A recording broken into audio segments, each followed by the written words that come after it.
All right, so this week we're going to deep dive into something a little different. Though. Yeah. Um, College life. Okay. But not like the stereotypical, ramen noodles and all-nighters. Right. Right. We're going to be looking at health and wellness with Linda Sun. Interesting. She's a college student, and she has this YouTube video called A Week of Healthy Plus Realistic College Meals. Okay. But honestly, it goes way beyond just food. I can see that. It's more about like a whole lifestyle.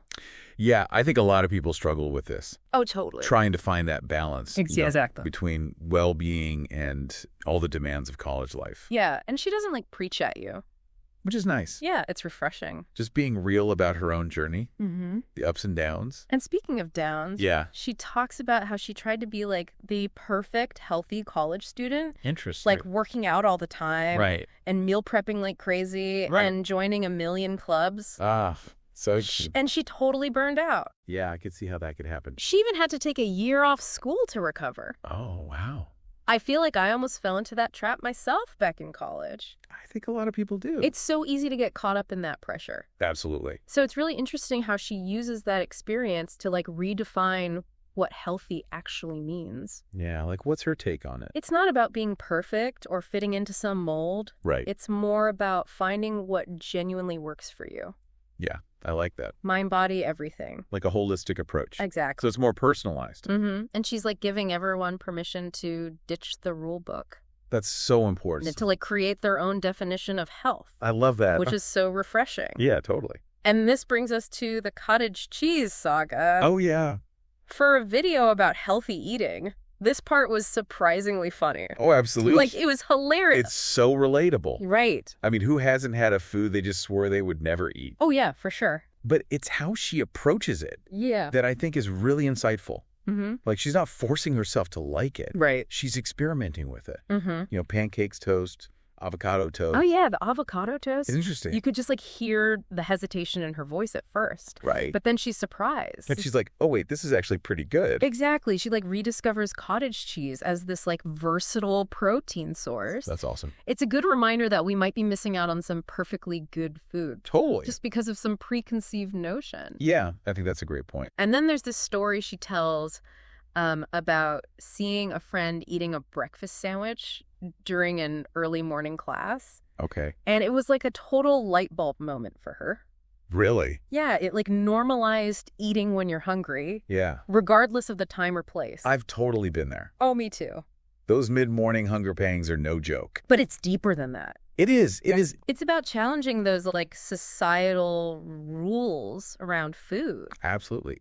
We've been conditioned to think we can only eat at certain times. Yeah. And then we ignore our body's natural cues. And like, who decided breakfast has to be before 9 a.m. anyway? Seriously. That's where her emphasis on self-care comes in, Yeah. tuning into those hunger cues, Right. rejecting restrictive diet culture, and ultimately prioritizing what your body needs. And it's not just about food either. She talks about making time for therapy Okay. and spending time with family Mhm. and pursuing creative hobbies. Yeah. She even mentions joy from missing out, or JOMO, Shomo. like giving yourself permission to choose what truly brings you joy. I love that concept. All right. It's about being intentional with your time Mm-hmm. and prioritizing the things that actually matter to you. And that ties into boundary setting, Yeah. especially for someone like her who admits to struggling with people-pleasing. Oh, yeah. Like saying no to certain commitments was crucial for her, especially in a college environment where it's easy to get overcommitted. And she doesn't shy away from how tough that was. Yeah. It makes you realize that setting boundaries isn't selfish. It's not. It's a form of self-respect. Absolutely. It's about recognizing your limits and prioritizing your well-being, Mm-hmm. even if it means saying no sometimes. Which can be hard. But so empowering. It really is. And then she has this analogy about the tortoise and the hare. Oh, I like that story. It's so good. What's her take on it? She was all about that rabbit mentality at first, like pushing herself to the limit, Uh-huh. but she realized it wasn't sustainable. It rarely is. Right. That's why I love that story so much. You too. It's such a good reminder that slow and steady wins the race. Exactly. And that it's not about sprinting towards a finish line. Right. It's about creating healthy habits you can maintain long term. Like she's saying, you don't have to be perfect all the time. Some days, just getting through class and taking a nap is a win. Oh, yeah. And other days, you might feel like you can conquer the world. Totally. The point is to be kind to yourself. I love that. And recognize that progress isn't linear. So true. It's so refreshing to hear someone say it's okay to have off days. Especially in a world that glorifies busyness. Yeah. It's like she's giving us permission to just be human.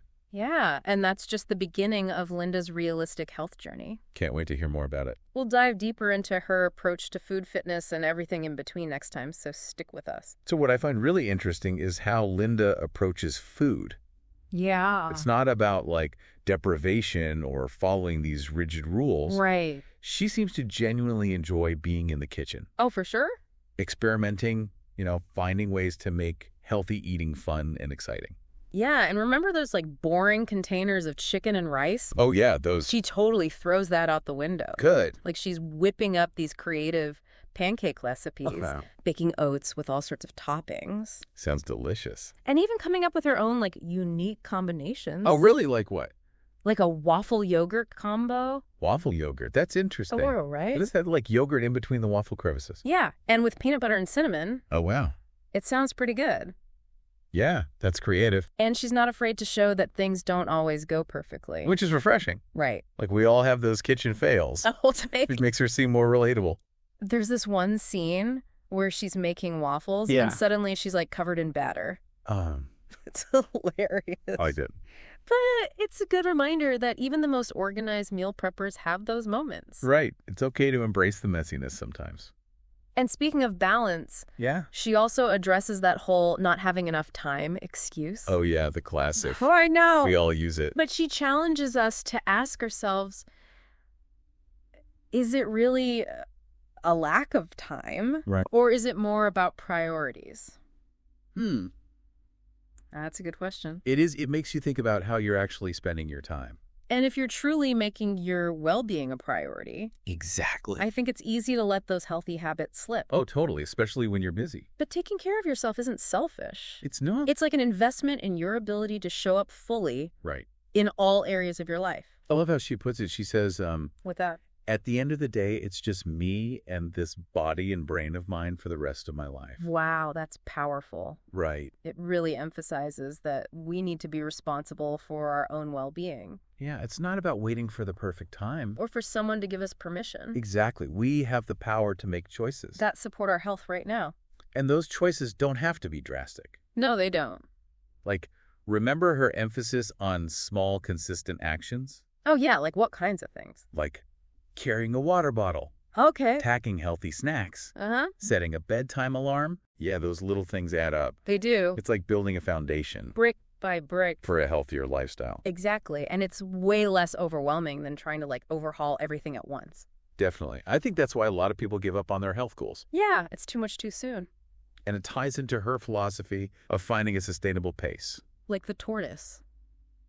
Yeah, slow and steady. It's not about sprinting towards a finish line. It's about creating those habits you can maintain long term. Mm-hmm. Now, beyond food and time management, she also talks about finding movement that feels good for her. Oh, yeah. It's not about those punishing workouts. Right. It's more about celebrating your body. Exactly, and connecting with it. Like sometimes the best workout is the one that brings you joy. Totally. Whether it's yoga or dance or even just a walk in nature. It's about listening to your body's cues. Yeah. Some days you might be up for a high-intensity workout, Right. and other days you just need a gentle stretch. It's about finding what works for you on that particular day, And not comparing yourself to others. or feeling pressured to do something that doesn't feel right. And when it comes to prioritizing her well-being, Yeah. she doesn't just talk about it. She actually takes action. She does. Like how? She talks about how she's learned to set boundaries Okay. and to say no to commitments that don't align with her values or needs. Even if it means disappointing others. Even then, That can be tough. it can. But remember Jomo. Oh, yeah. joy from missing out. She's all about that. So she chooses to spend her time and energy On activities that genuinely nourish her. rather than feeling obligated to do things. Exactly. That's so important, especially in a college environment. Where FOMO can be intense. It really is. It's a valuable lesson for all of us. Even beyond college. Right. It's about being intentional with our time and energy. And recognizing that saying no to something can actually be saying yes to ourselves. And to the things that truly matter. Exactly like she's giving us permission to create a life that feels aligned. With our values and priorities. I love that. You know, it's really inspiring to see someone like Linda, Yeah. who's going through all the craziness of college. Right. And still managing to prioritize her well-being. It's impressive. It shows you don't have to wait for the perfect time Exactly. to start taking care of yourself. That's right now, wherever you are. And remember, all those small, consistent actions we talked about, Oh, yeah. Those are key. they really make a difference. It's not about making huge changes all at once. Right. Just those little healthy habits bit by bit. that you incorporate into your routine. It's like building a healthier, happier you. Brick by brick. Exactly. And it's so much more manageable that way. Definitely. And don't forget to celebrate those small wins along the way. Oh, yeah. That's important. It keeps you motivated. And it reinforces that positive change is happening. So let's bring it back to you listening. Okay. If you had to take just one thing from Linda's approach. Her realistic health philosophy. Yeah, what small change could you make this week to prioritize your well-being? Well, it could be incorporating more movement into your day. Yeah. Or trying a new healthy recipe. Or even just setting aside some time to relax and recharge. Or maybe it's as simple as paying attention to your hunger cues. Yeah. Or saying no to one commitment that's draining you. That's a good one. Remember, even small steps can lead to big changes over time. Absolutely. Linda's story really shows us that health isn't a destination. It's a journey. It's about finding what works for you and adapting as you go. And most importantly, being kind to yourself along the way. Well, that's about it for our deep dive into realistic health with Linda Sun. It was a good one. We hope you got some inspiration from it And some practical tips. to help you create a more balanced, fulfilling life. You have the power to prioritize your well-being starting today. Thanks for joining us.